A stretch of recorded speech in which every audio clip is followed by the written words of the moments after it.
सम्मी मेरी वार मैं वारियां नी सम्मीए।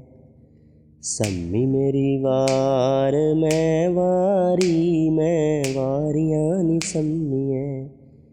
सम्मी मेरी वार मैं वारियां नी सम्मीए। तो दोस्तों, इस गाने की हकीकत क्या है, आज की इस वीडियो में हम वही डिस्कस करने वाले हैं। जुड़े रहें एंड तक हमारे साथ।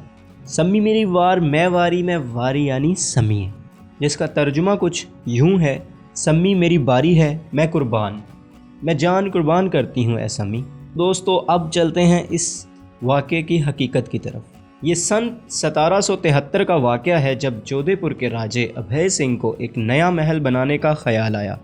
उसके लिए बड़ी मुकदार में चिंड की लकड़ी की ज़रूरत थी। राजा के सिपाही इसकी तलाश में अमृता देवी के गांव तक आन पहुँचे। अमृता देवी के गांव का नाम खजरली है।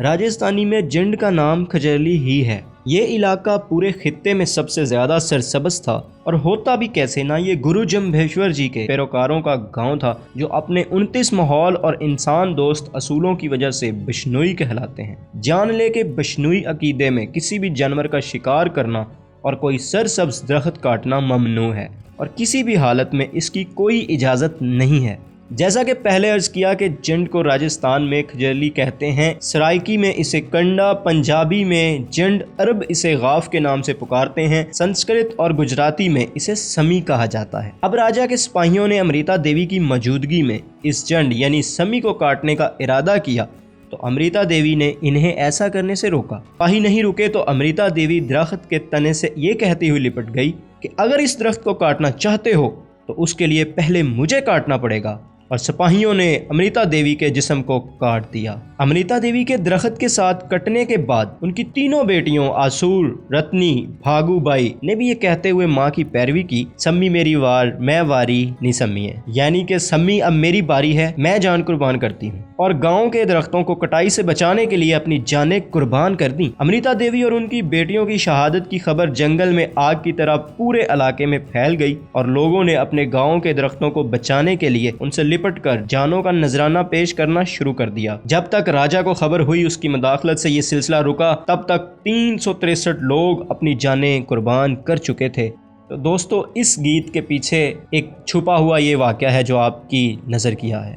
Thank you so much.